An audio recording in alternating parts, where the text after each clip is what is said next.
as a therapist, one of the things that I've learned in 50 years of doing this stuff is I have not experienced everything everybody else has experienced in the world.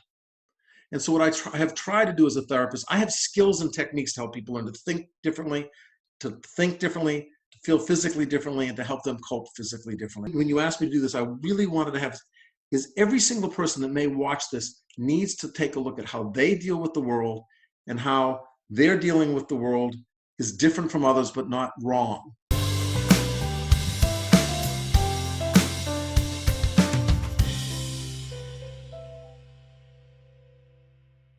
Hello, everyone. I'm Alex Renneman from Unleashed Tiger, and I'm here with Dr. David Clayman. Doctor, thanks for coming on the program.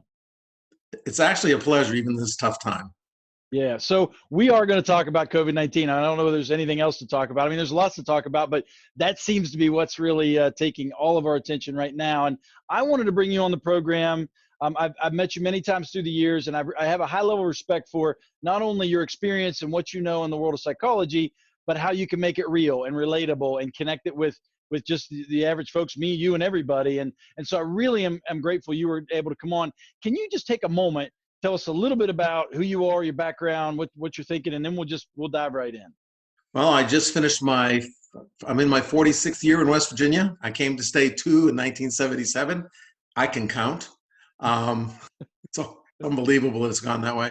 I'm a doctorally trained clinical psychologist with specialty training in medical psych, which is kind of important in what we're doing here, and that's the psychological aspects of physical disease. It's called integrated healthcare now. I like to claim that I'm one of the originators. John Linton, who's now the dean of the medical school in Charleston, and I worked together years ago, 74 when I came here, lost a couple of years. And we were really involved in this whole integrated healthcare thing, which is really important because it's how psychology impacts physical health and how physical health impacts psychology, and how, because we're biopsychosocially trained, how our biology, our personalities, and the world around us all affect each other. And then my current major stuff, and it has a little bit to do with what's going on now, is I'm a forensic psychologist. That's what I spend most of my time doing, mostly civil litigation, which opens my eyes to a lot of part of the world that you wouldn't see being a nice person sitting in a therapy office. I'm not a nice person sitting in the courtroom. But I think it's important because you get to see people in very, very different states rather than people who are not just anxious and depressed, but people who are really struggling. And I tend to be a defense witness in civil litigation, which means I sometimes am not a nice person. But that's what I do. I used to have a huge practice. Now I have a little practice, which is very smart. And I've been here since 74. I love it. It's home. I'm a West Virginian by choice, which means I'm a zealot. I am a zealot. I love this state. I get angry when people don't understand. And I'm kind of glad we were the last state to have a case of the coronavirus, because we got mentioned every night on the news. That's right. That's right. And everybody said, "Oh, it's because they're scared to come here." Good. Let the virus stay away. That was the first time in a long time that I've wanted to be last on a list, and we were last on that list. And we're still pretty low on the list I was looking at the numbers for Ohio, for Kentucky. We're still holding our own, and it's an interesting thing. And I don't think we really are going to be discussing so much the coronavirus today. It's really what and how we as a society and a world are responding to it. And you can talk about what it does to your lungs and your heart, and what it's like to be feeling like you're smothering in your own mucus and all those lovely things that they do on the news. Or we can talk about what's rational ways of looking at this and underlying that this is a global pandemic that's impacting individuals who each individual, all the billions in the world, have different ways of looking at the same thing. And we don't give answers to everybody, but maybe help people understand themselves and the way they're approaching this a little better. Yeah, that's awesome. I mean, that's why I wanted to bring you on. We've had other doctors on and nurses and folks who've told us about things we want to do to prepare our bodies to fight the virus or to understand the virus or what to do with our behaviors in terms of keeping the virus from spreading. But you and I both know, and I think everyone can recognize this. This is impacting everybody, and we're all reacting to it or responding to it differently. But there is a whole nother side of this, which is all the added stressors and psychological impact that COVID-19 is having. And you're right, we all have an idiosyncratic world in our own, so we're not gonna be able to address everybody, but I would love for you to talk a little bit about what you see are some of those, what's some of that weight that's coming down on folks, and maybe we can kind of dig into some of what's happening. And then the real, again, kind of one of the reasons I wanted you on, because I know you're a guy who drives right to the hope side of things, or here's what we can do. We're not helpless. We're not, the news would love to just train all of us that we're absolutely helpless and we have to tune in 24/7 and just be at their feet to scare us further. The reality is we have some things we can do, right? We have some agency. Yes, we do. And first of all, so we're at the end of my thing usually. No, just kidding. See ya. Um, the first thing we got to do is discuss about how this is being covered and the use of adjectives and the way they do. For instance, when we had our first case in West Virginia, the headline in the Charleston paper was "COVID virus hits West Virginia." What does that do? When we're seeing scenes, whether it's here or other places, listen to the adjectives, listen to them, listen to how they're trying to get us to think. And it's what they're supposed to do, because if you don't have a crisis, you don't have 24/7 news. But they're emphasizing all of the horror of this, and it is. You and I talked before we went on the air, and we talked about this is a terrible thing. We do not want anyone in the world to think that this is minimizing, that this is the worst thing. I'm 72 with diabetes and heart conditions, so this is real important to me. We're in the I've target. never, I can deny anything. It's really easy. And when my wife looks at me when we're listening to the pandemic news on the television, it says, "and the high-risk populations who should never leave their houses." Well, it's me. Yeah. It's me. And we have lots of different ways people are dealing with this. And the first one would be to minimize.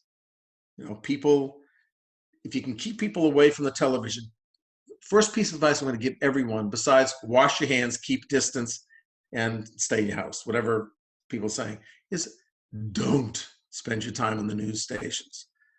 I'm dreading now because we have the governor on, usually at midday. We've got the president on whenever he has to itch himself. And we get different stories, and there's some very simplistic things. This is a pandemic. This is a worldwide thing. It's hit 180 something countries now. 180 countries. We don't know what it is. We still don't. And people are trying to find out. And our poor scientists are being forced into a position where the United States in particular, we want an answer yesterday.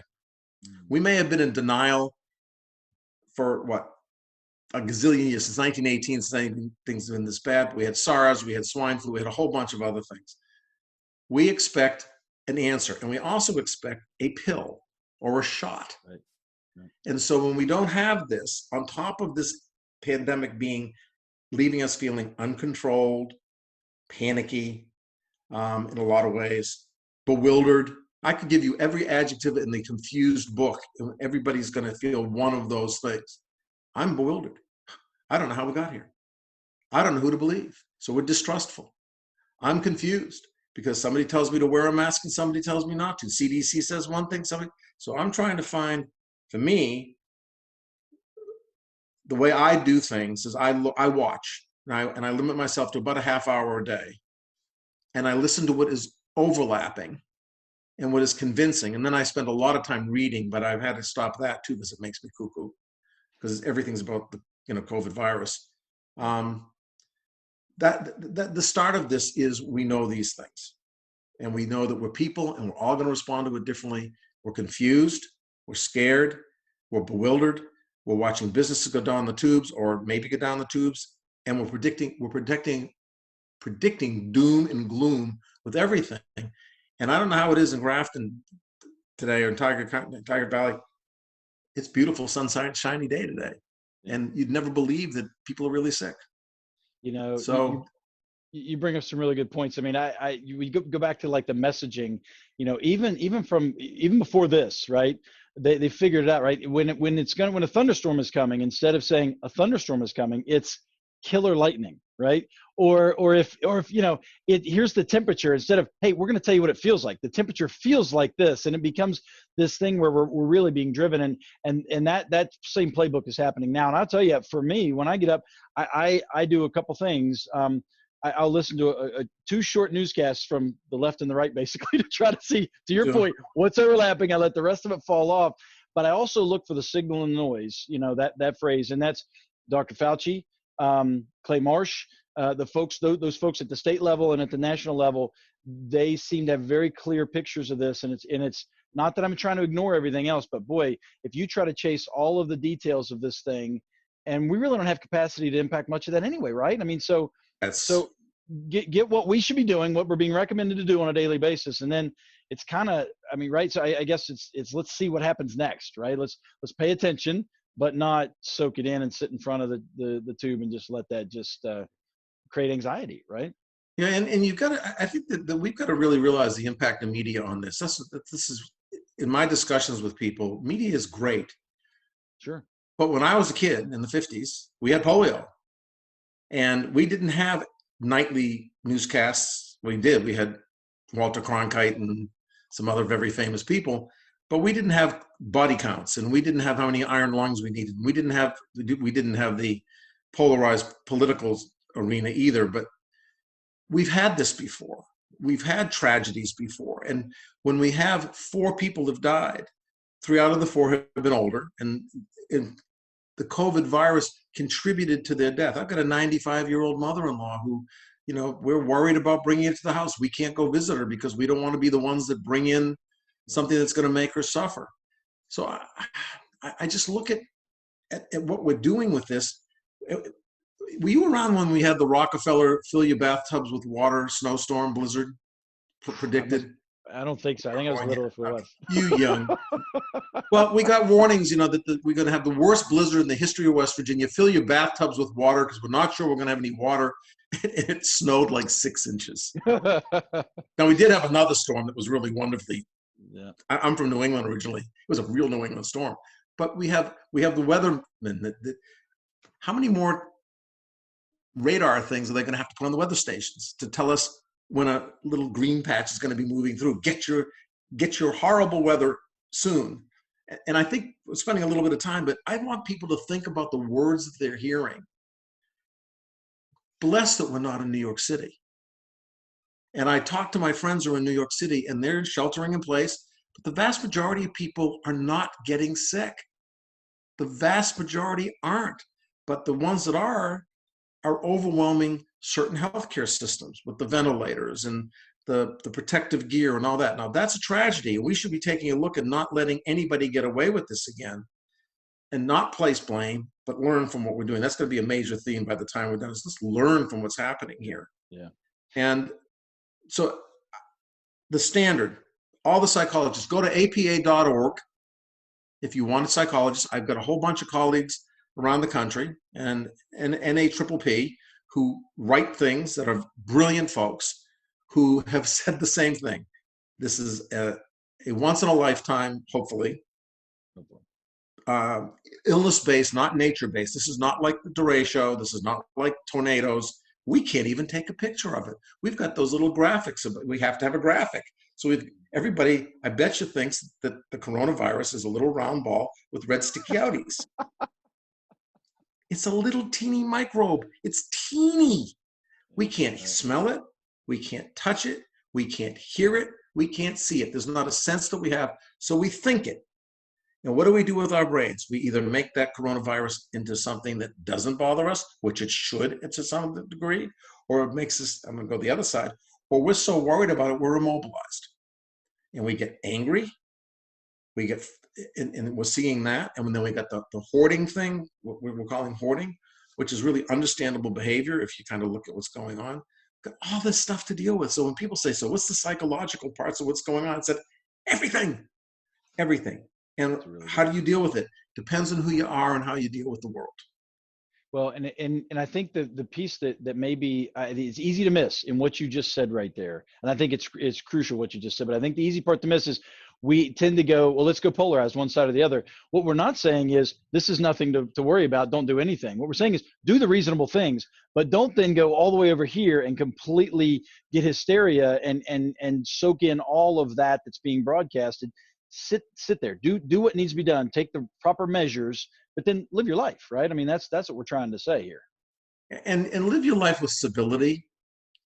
Um, we went up to Walmart and little drizzly, and we only we saw 6 people standing in line, and we went ooh ah, we're gonna go. No, I mean, it was Sam's. I'm sorry, I gotta get the right thing. So we were gonna go ooh ah ooh ah. My wife drove by, and we turned around, and the line wasn't just in front of Sam's. It was all the way down the building. It was 20 minutes after they opened, and people are complaining.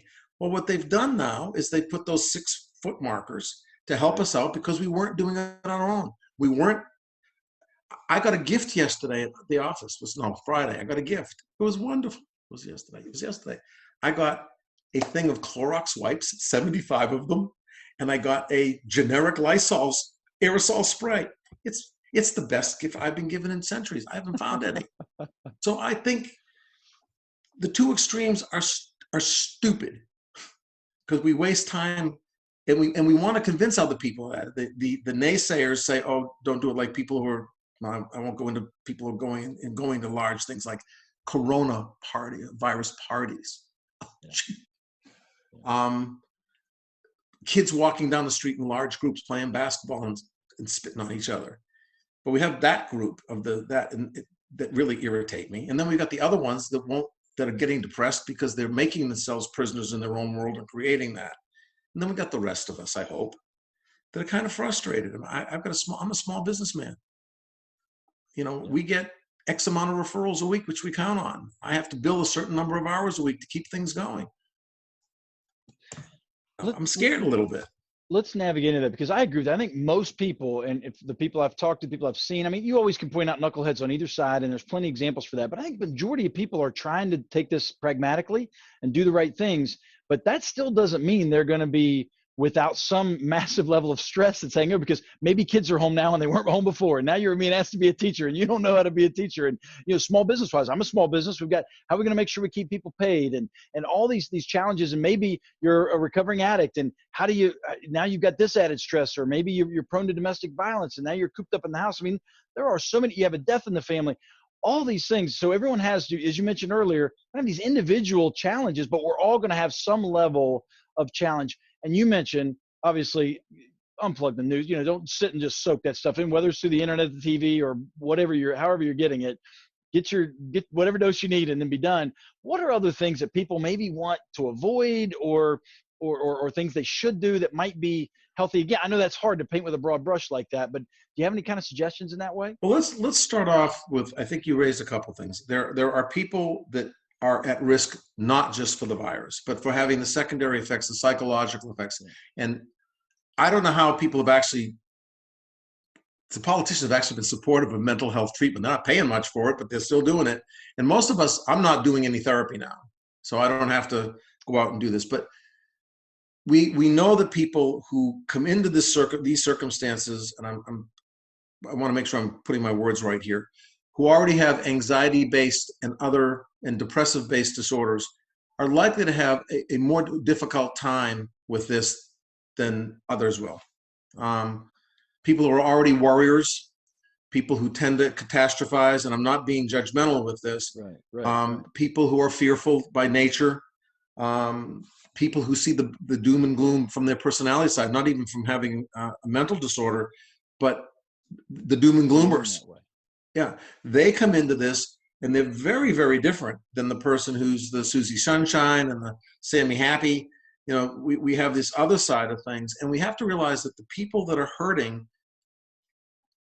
when they can't cope, or when they're having trouble coping, it's not because they want to. They're not looking to be pathetic figures. They're having trouble. There are people that I've talked to that are scared because they can't see their therapist. Well, what we're doing today didn't exist 15 years ago. Right. Although I've been doing telemed for about 20 years in some form. I think it's 20. but you and I are sitting together, and Mm-hmm. so we have phones, and we have video conferencing, and we have the stuff that can bring the world together. You can talk to your therapist, not just hear their voice, but you can talk to them and see that they're actually, not reading the newspaper while you're saying stuff. You can be connected. Being connected is still fundamentally one of the most important things at the level that's important to you. There are some people, I don't know whether how your spouse is or what, but my my wife will come home from work, and other than talking to her sister, she would rather not ever talk on the phone ever again after she leaves the office. She's just she's just overwhelmed by it. She doesn't need that. I like that. I like being in touch with people. I'm a big emailer and texter and emojis, and trying to make my if you ever saw one of my family texts, that's the most entertaining thing in the world, because I have three siblings who are really crazy, and I'm really they're out of their minds, hysterical, and we do Clayman family stuff that makes us all laugh. We have a new joy in our lives, and this is the part. So we have to recognize that there are some people, they do need contact with somebody who's therapeutic, or a group chat, like on a Zoom thing where you can do the group. They need to make sure they're still taking their medications. They, more than anyone, have to realize you're not restricted to your house. We have 20-foot away neighborhood discussions still. I've had more good conversations with the neighbors on both sides of me in the past week than I have since last summer. It's wonderful. And the kids are really funny. They're like dogs with those fences. They start running, and then they know the 6-foot rule, and they kind of stop, like they're going to get a shock collar. So we have people who have true emotional disorders who are trying to cope, people who have chronic mental illness who are relying on group homes. What do you do now with group homes and nursing homes? When do we ever had to try to figure out how much space we needed so that we didn't let this biologic anomaly come to us? So we have to deal with those things and recognize that somebody who is autistic, and I don't like to say autistic, but somebody who has the autism spectrum, may not want to be around other people. They don't deal with change well, and little kids don't deal with change well. They don't understand stuff. They don't have the cognitive ability. They hear the word dying, and you see your parents staring at the television set. These are things that we have to be aware that we have that group of vulnerable people. We have the people who get sick. Cuomo, the broadcaster, has been doing a wonderful job of talking about how it was when he was hallucinating his father standing there, who had used to be the governor of New York, and how scary it is. And that and now we have this whole thing with all the world leaders are getting sick, who are coming out positive. Mm-hmm. Let's start looking at it from the vulnerable people who are vulnerable from psychological reasons, to what would happen to them if they did get coronavirus, or what happens with people who have been healthy and always been able to overcome anything in their lives. You've been a superstar in what you've tried to do. You're one of those guys that sets us. If you have a goal, what do you do to get there? Yeah. Right? And when have you not been able to figure a way to get around most things? Yeah, well, there's a way, right? Yeah. I don't know if you were in the seminar when I talk about, I had some really major financial problems about 15, 20 years ago, a lot of big financial problems, where I used to have to get permission to spend the change that I found in my pocket. That was that bad. Perseverance, resilience, practicality, figuring out what your style is and dealing with things. So we have all these vulnerable people. We have the idea that people who are somaticizers. My wife wakes up in the morning. I do too now, because I'm at risk, and it's allergy season. I'm going, oh my gosh, Yeah. Is that the first sign? Is that the first sign? I think we've all had moments like that. It's like, my shortness of breath, what's going on here? So what we're doing by saying this, I hope, is we're normalizing a wide range of behaviors that everybody may or may not experience. Some people are very narrow in the way they view things. Some people are very broad. The difficulty is we like to find people that see the world the way we do, or can comfort us the way we need to be comforted. So here's something I haven't heard people talk about. When you're listening and talking to people, there's 3 levels at which people respond to things. Cognitively, the way they think. Okay, so they're the mathematicians, or the scientists or the rational thinkers or the studiers. Then you have the emoters, the affectively based people, that they deal with the world primarily in feelings. So for a thinker, you start thinking, and everything from that, everything flows from that. So if you think negative, you feel negative. If you feel negative, you think negative. Yeah. Okay? And we have two levels of feelings. One is affective, emotional. The other is physical feelings, when you feel badly, like you're sweaty, or when you get anxious. And you relate to the world that way. You have some people that talk, I call soma talk. You ever heard that before? They talk through that. I can't stand this. It makes me sick to my stomach. I can barely think. And they don't use the terms that we would use. You have to learn to listen to them and the way they think. And when you try to say something to someone and they don't understand what you're saying to them, to be supportive, it may not be the fault of either side. It may be me trying to speak somebody. I was watching somebody who was Turkish last night with an interpreter. I can't do psychotherapy with somebody who only speaks Armenian or Turkish or whatever. Yeah. So we all relate to the world, and when we're watching the news, some of us, if you can hear me watching the news, I said, if that person says another word like that, I'm throwing my shoe at the television. Other people would say, boy, I need more facts, or that doesn't make me feel good, or I'm getting really uncomfortable with this. We got 3 different ways people respond. So we have to talk to people in languages that they understand and not condemn people when they don't seem to hear the message you're giving.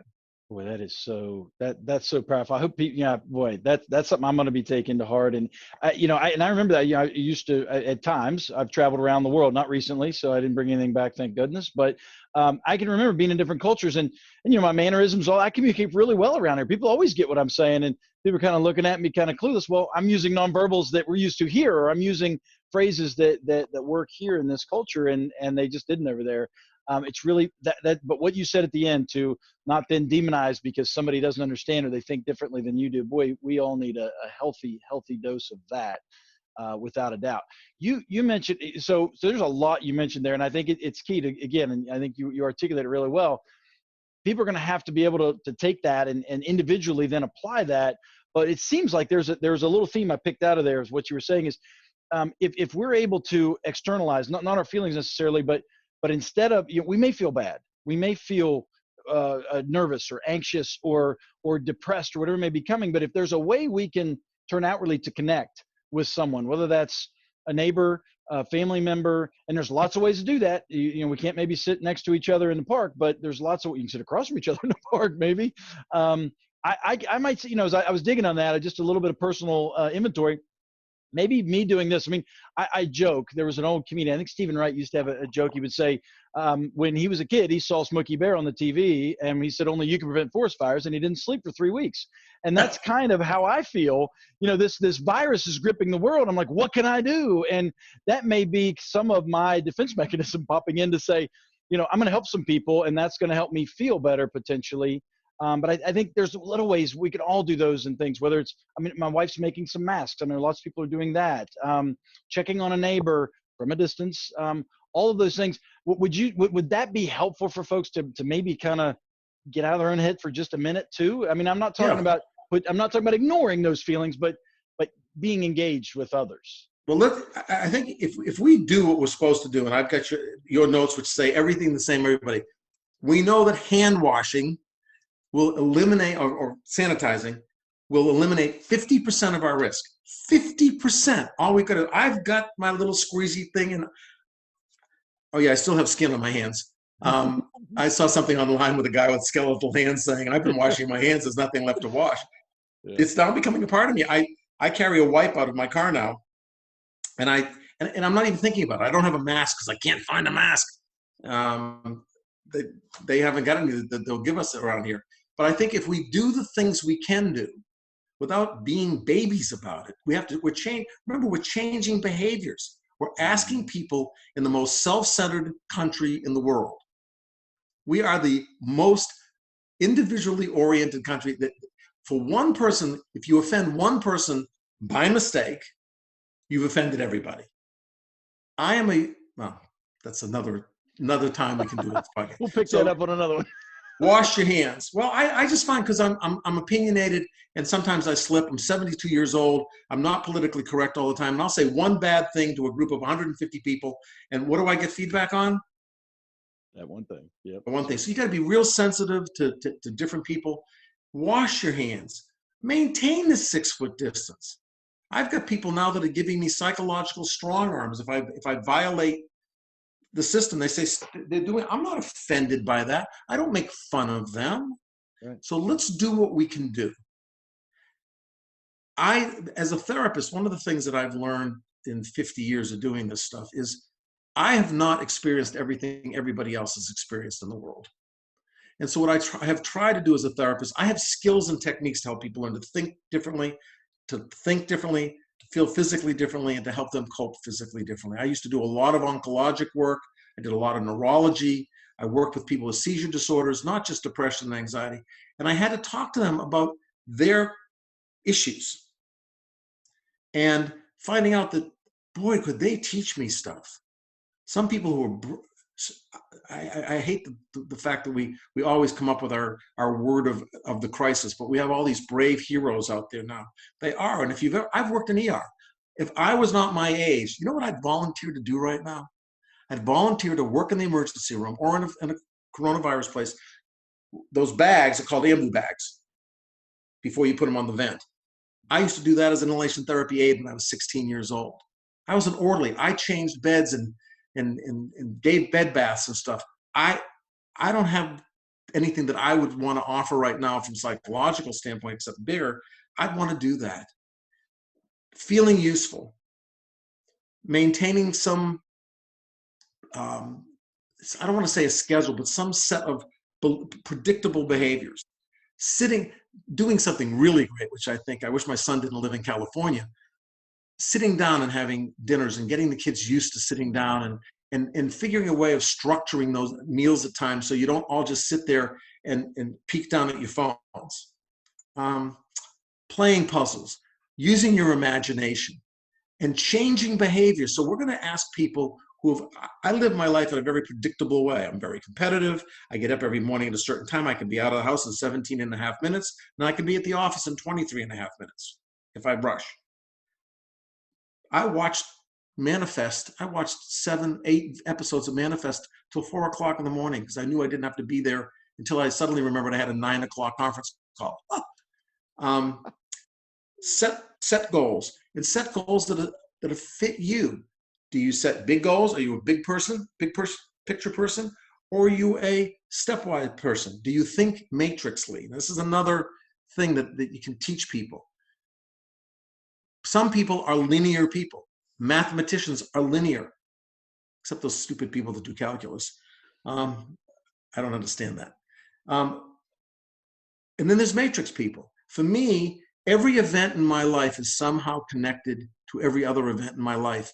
And when I react with this impulse going through my whole network. And out of me comes a reaction. And some people go, huh? Where'd that come from? My wife is linear. And she's only involved with the last event that has occurred in that line. So if somebody's nice to her, people are nice. And I'm embellishing this a little bit. But if somebody's nasty to her or rude, they're rude. And they don't think back to the other things people have done. So I think understanding, the thing when you asked me to do this, I really wanted to have is every single person that may watch this needs to take a look at how they deal with the world and how they're dealing with the world is different from others, but not wrong. I'm very involved with Leadership West Virginia, and I think you knew that. And there's a woman that does the testing part now because I've stopped doing my sessions. And there's a woman named Margie Bush who does the Myers-Briggs. And one of the things that's valuable about instruments like that, it's not that they were clinically useful for me as a practicing psychologist, but they're really useful for human development because they show how people see the world differently and they operate and they process information differently. And so coronavirus or COVID-19, what does that mean to you? Do you think it's a scam? Do you think it's overblown? Why? What does it make you feel like?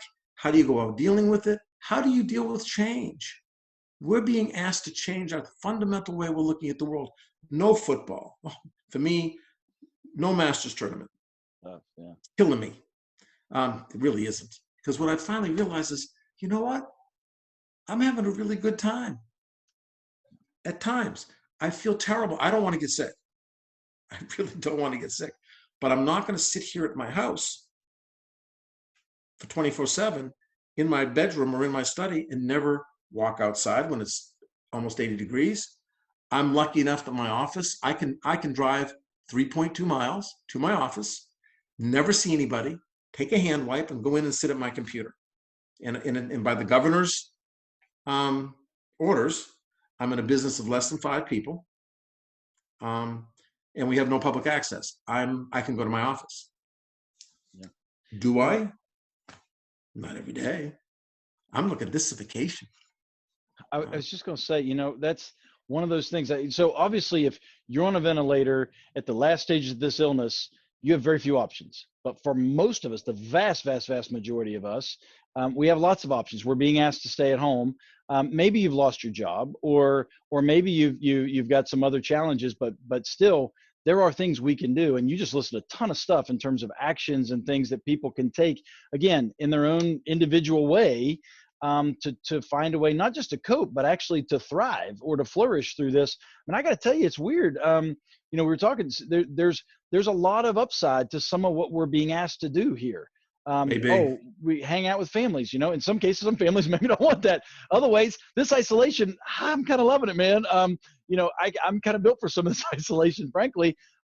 So I guess one of the things that I tend to look at, and I think this is every opportunity, every challenge we're all faced with in life is a chance for us to either, we can get harder, we can get softer, or we can get better.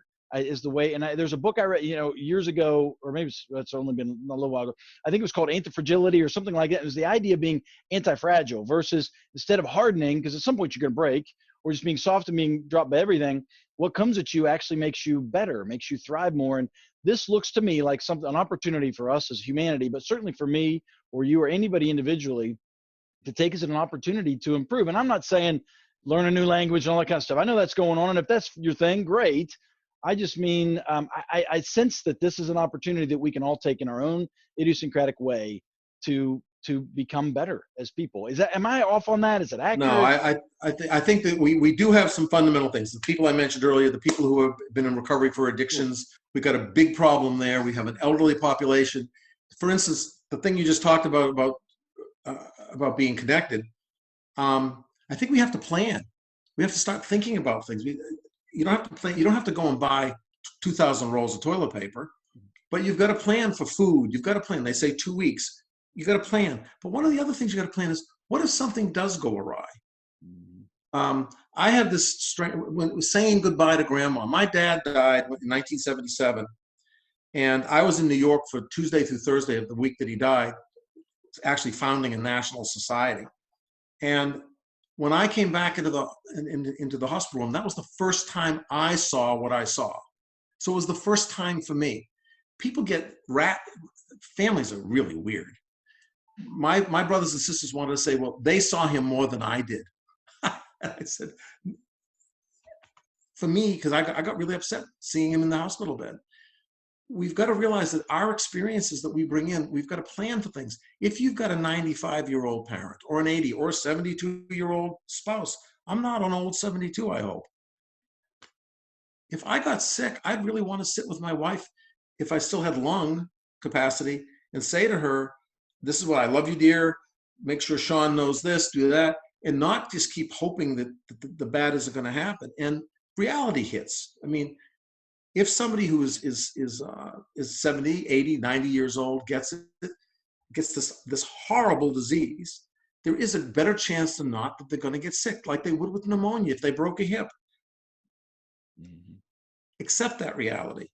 And I've tried, Alex, this is one of the things I came up with the other day. I've tried to figure out what it must be like to be the people who are ill. That's what I do as a psychologist. I try to put myself in somebody else's shoes. Sure. So I was remembering when my dad was sick from pancreatic cancer. And here I am, I'm an oncology specialist. I've been doing death and dying and grieving and dealing with cancer. And I'm driving in Boston after I came home from that 3-day trip to New York. Nice two cities I don't want to be in right now. But I'm driving at about 7:30, 8 o'clock at night, and some kids who had been partying decided that they would stop in front of my cars to let nature take its course. And they were laughing and screaming and doing what they had to do. And about a mile and a half, 2 miles down the road that you could still see was the Dana-Farber Cancer Center. And I'm sitting in my car crying because my dad, when I talk about my dad, it's amazing. Here I am on a Thursday night in Boston. These people are living their regular lives like we do now. What's going on with all those other people out there that are dealing with corona? Because not everybody has people with cancer, like a Dana-Farber. And that night, I was the person or the family with COVID. And I was angry in my car. How can you all be laughing and having a good time when my dad is probably on his last legs up at that? I'm getting emotional when I say it. And that was in 1977. And so what must it be like for those of us that are trying to communicate to people, to say to people, how do you experience or understand how hard it would be? Because we don't like to think about that stuff unless we're catastrophizers. And so this week, I've been thinking about my dad sitting in that hospital bed, knowing that he had 24 hours left for his chemotherapy. And if it didn't work, they'd pull it and he'd probably be dead within, and he was. They pulled it at 4 o'clock. He was dead at 8. And that's what the people that we have to relate to, understanding why they may be angry that they can't go to funerals and say goodbye, because that's part of our culture. So here's my next piece. Don't wait. Call your friends. Text them. I've been on LinkedIn and on Instagram. Those are the only two I use. And on my regular stuff, I'm writing just brief notes to people I haven't talked to for 10 years. My best friend divorced me a couple of years ago, and I'm trying to work up the courage to write them and say, look, I know you didn't like me when you broke up with me as my best friend, and this was since college, but I've missed you every day that we haven't had our friendship. So Michael, who lives in Connecticut, if you're watching Unleashed, I miss you, buddy. And so we do that. And my next door neighbor made a mistake. Well, not a mistake. He gave me wisdom the other day. We have grass, not this grass. Grass. I wouldn't do the other grass. And he looked at me. We had weed killer come in, and he said something very prophetic. He said, "This year we're going to make sure the grass grows really well because it's going to beat out the weeds. The good grass will, if we take care of it, will beat out the weeds that don't need to be taken care of, the bad." So what we have to do is we have to look to try to be better people, because we keep talking about being this unified country. We're not really unified. We've got to be honest about that. I'm behind the mask, without the mask. I'm being friendly. I'm still trying to crack jokes in the store if I have to go. I think we have to be civil. Take a look at our own behavior when we have 20 rolls of toilet paper stacked up in our carts, when we have 2 cases worth of sanitizer, when you don't have a mask. Think about what other people may not have that you do have, and what can you give emotionally, monetarily. I don't like to say it, but I belong to a country club. It's my one huge extravagance in my life. We had to lay off 3/4 of our employees, and I'm on the board. The pain of that was horrible. Yeah. Because these are wonderful people. So we have to be open to hearing the pain of other folks. We may not be able to do anything, but we can acknowledge it. You can, if we gave money to every charity that's been on television in the past 2 weeks, I wouldn't be able to buy groceries next month, but I'm targeting things. Hospice is a big thing for me. Seeking to grow as a human being and become understanding of differences, understanding what it must be like to be in an inner city school and not be able to go to school and be locked in a tenement where you can't go out. Why do these people fight? The other night, I read one of the best examples. I saw one of the best examples. My wife, who wasn't going to hoard, when we got to the store, stuff was gone, and she said, now when I come and I see this, I want to get that stuff. And when that's on the shelf, I want more than one. But I also realize that if other people are taking it, it's scaring me because maybe I need to be frightened that we won't have enough toilet paper or food. So we have this, so we have to, this is the next piece, gain perspective from others. Don't look for them to validate the way you feel. Ask them how they're reacting to things and learn from that. And if it's different from you, ask them how they got there. Is it through their faith? Is it because they had a background in biomedical science before they became a teacher or an attorney or a street sweeper or whatever else? The two things that I learned when I started out as a clinical psychologist, and this is really important to me as we go on with this, man is more simply human than anything else. It's a paraphrase by Harry Stack Sullivan, who was an analyst, but that was the first thing that the guy that taught me abnormal psych said. He said, this is what you're going to learn about this year. We all love our kids. Well, most of us do, unless they're screaming. And my cat's been really good, hasn't she? Yeah. If you look at pictures from Africa with people who are starving with the flies around them and people that don't even have food, what are they? They're holding their kids. They're grieving over a lost person, whether you're Palestinian or Israeli or you're from the US or from Russia. Look at the people in Russia wearing all of our clothes. I have a really, really good friend who's in Australia who cracks me up when we Skype. We used to just Skype, now we do other things. But they're all dressed in US sports regalia and a couple in European soccer. So we're more simply human. We love our people. We're human. We make mistakes. We're not all knowing. We step on people's toes. And the hardest things that I have to say a lot of times, because I step on toes, is I'm sorry. And I really mean that when I say it. I don't say it softly, is admit your foibles.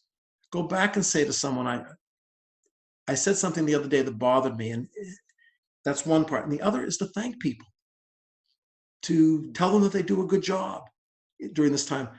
Your friends who are physicians, I have ER docs on both sides of me, working 13 and 14-hour shifts, having to provide their own scrubs and wash their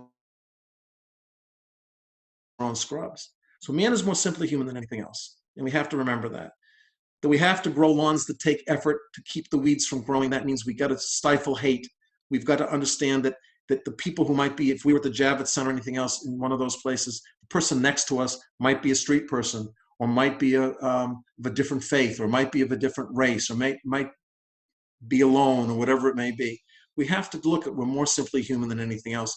And that means all the things that I've said before, the way we think, the way we view the world, our need for contact, that's huge. And the second thing that this man said the first week, and his name was George Higgins, I think he's still alive, is the story of psychopathology is a story about a search for love that's gone wrong. Love for yourself, love for others, and love by others. And if any of those searches go wrong, you have the tendency to develop psychopathology, depression, anxiety, all of the other kinds of things that we have to deal with as therapists. So in this world, if you know those two things, man is more simply human than anything else, and our lives are a story of a search for love. When you look at your kids at night, let's start relishing these small things with the light coming in, and that kid that's asleep that you were just so angry at an hour before because they wouldn't brush their teeth, his or her teeth. When your spouse does something, my wife did something really funny last night, and we were like two little kids laughing, relishing that. And so the next piece is, I've got these little things that I try to teach. How many $10 bills have you ever found I'm going to ask you, Alex, how many $10 bills have you ever found sitting on the street? Not of recent memory, none that I can think of. Probably none in your life. Yeah. Probably haven't even found many $1 bills. But how many pennies have you walked by? Oh yeah, a ton of pennies. Oh, I was taught long ago you pick pennies up. but if all of us picked up the pennies, or there's this computer program now that rounds up to the next dollar on your credit card, or when you spend money. If you do the pennies, and this is what we ask people to do, look today for the pennies, for a demented parent who suddenly is with it for 5 minutes, for the kids running around on the street, Last night I was watching one of my neighbor's kids whack his sister over the bicycle helmet head with a pole. It was a hint that he wanted to use that little electric cart. It was a hint. That was, and then my next door neighbor's kid, who I'm in love with, I want him to be my grandson. And he just, I go up to him, he does that, he stops, but I go, Tom, Tom, got this big smile, and that makes my whole day. I challenge people to, it's a simple thing. I was recently honored to get an award here in West Virginia. And what it's done is it's made me real reflective, not over the top celebratory, which I am, but I'm into gratitude.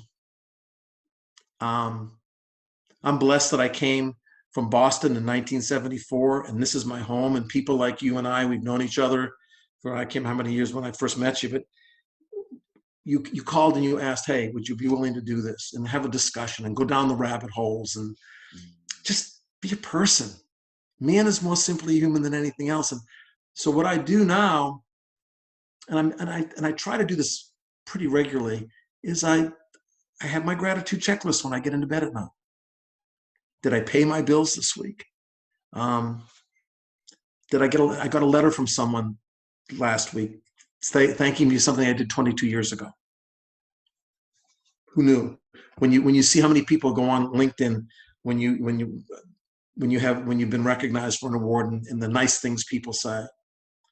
My staff, these wonderful people that I work with, there's 5 of us total, but the 3 women that are my 3-legged stool, I couldn't do without them. And they're as worried about the business as I am. And I come home and I say, this is amazing. They're not people that's sneaking out. They're people that are sneaking up. They want to make it better. So for everybody, whatever your station in life is, what you have for dinner, hearing from a friend, connecting with a friend, laughing, I think, when a group of us sit around and sing. That's not exactly what it is, by the way, when we're washing our hands so we have our 20 seconds. We were into a happy birthday celebration thing. Somebody just started it in the bathroom at one of the restaurants, and there were 4 of us. We're all doing our hands. We're all singing happy birthday to somebody. Okay, but look at you laughing. Yeah.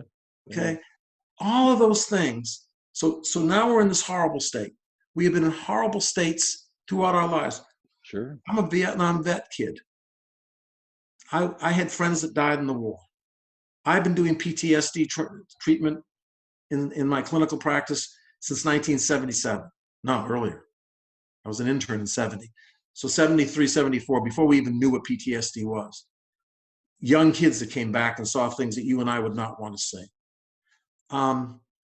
We've had the derecho. We've had Upper Big Branch anniversary, 10 years was this week. We've had horrible things. And what happens, what is the human spirit, is we never stop grieving, by the way. Grieving never goes away when you lose someone or something. Yeah, right. But you grow from it. I still have what I call George days, Alex. That's the days that I think of my dad. My dad, I'm the oldest of 6 kids.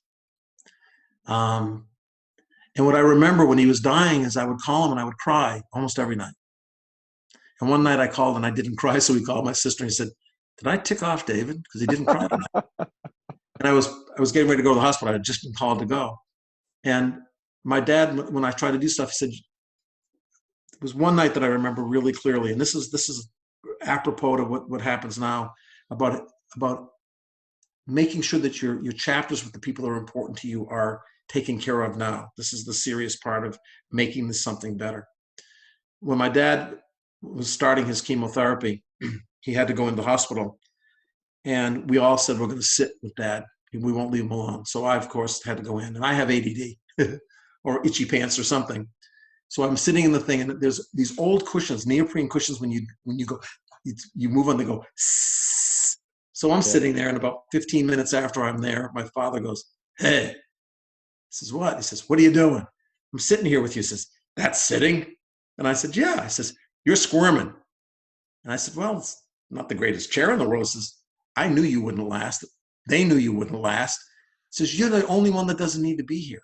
This is wonderful for me. You and I have we've written the last chapter yesterday, and we started the new chapter today. And if we look around and we hold our people that have lost people, at my age, I go to more funerals than I do weddings now. This is what I think we can do.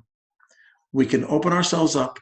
We can have our book, the chapter today end, and have it be the beginning for a new chapter. So wherever we are, it's going to be okay. And my dad just looked at me and said, you don't have to be here tonight. I said, go home.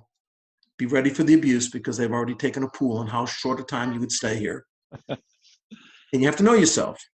You have to be aware, be self-aware of how you come across and what you do, and then invite people in. And when I went home, I walked in the house, there was hysteria because I didn't even make it 2 hours.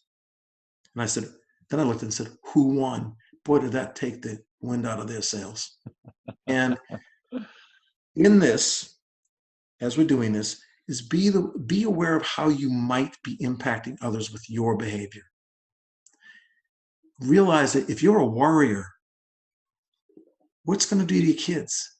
They can hear. If you're a cavalier, what's it going to do to your kids and to your spouse and to your friends? If you're a warrior, what's it going to do? These are the things we have control over.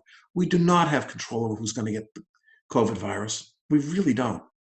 We have control over the way we think, the way we feel physically, and the way we respond emotionally. That's what we have control over. Meditate. Learn how to do relaxation exercises. Watch movies that you might not have had a chance. Do something now with the time you have, with people or for yourself, that you wouldn't have done if we didn't slow down. I said to Janet last night, you know what? I haven't had a couple of referrals. We're slow.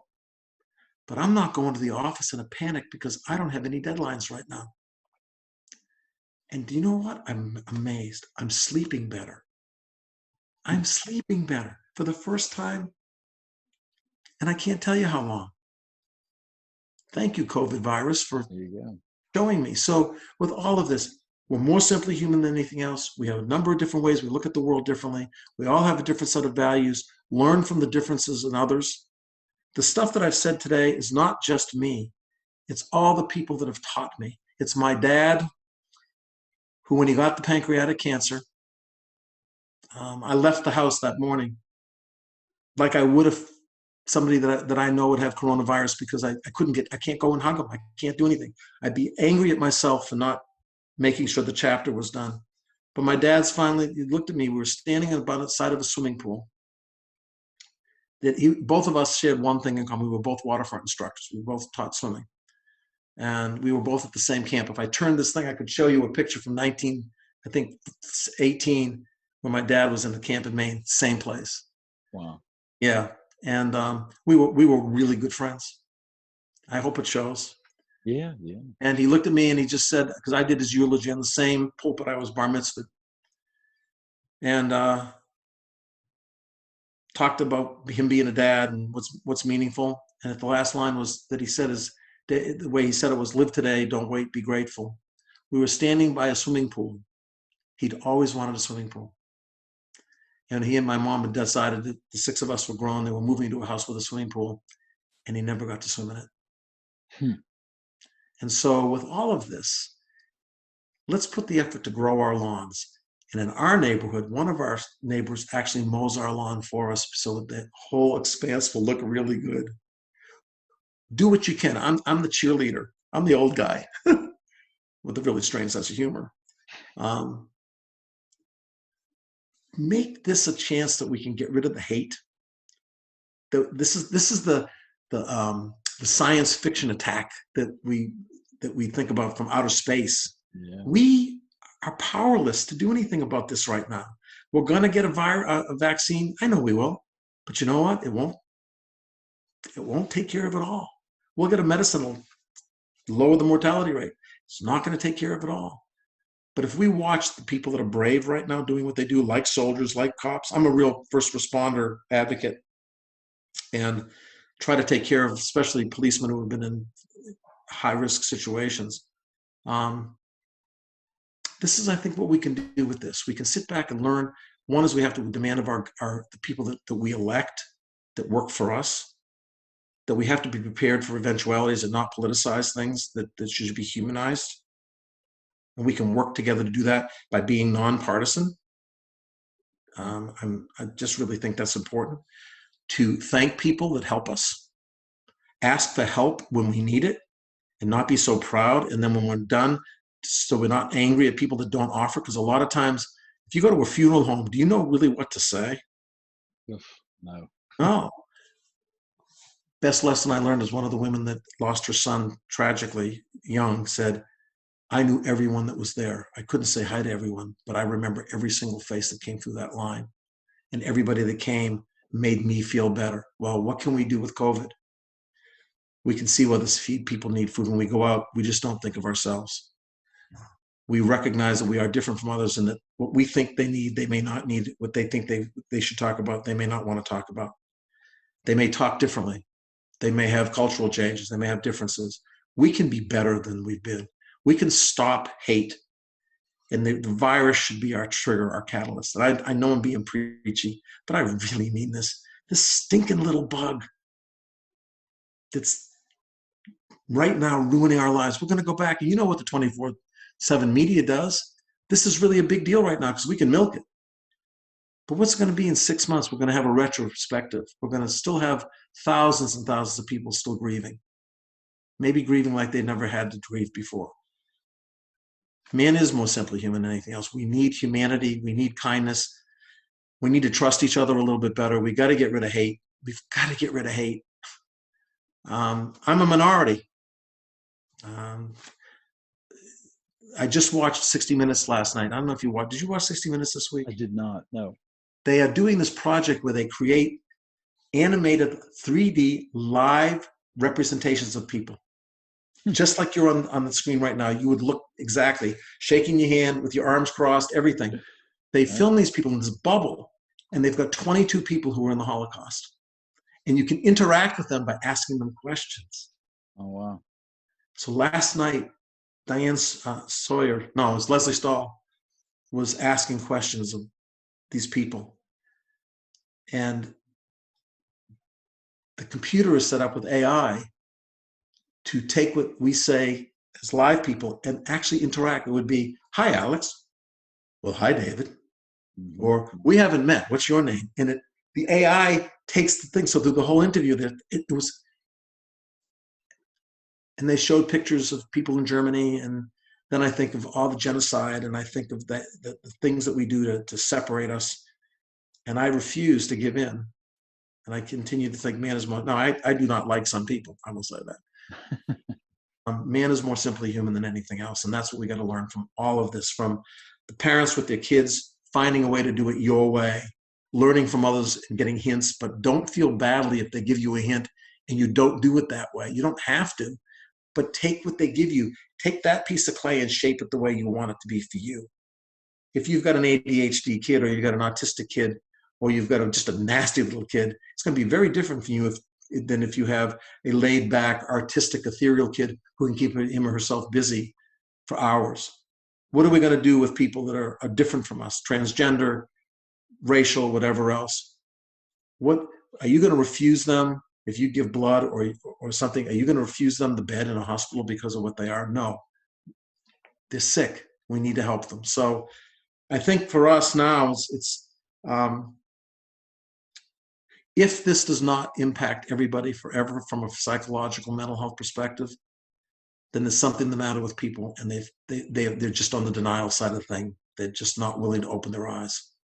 When you see what happens in big cities with the exhausted physicians and nurses and everybody that's working, when you see fear.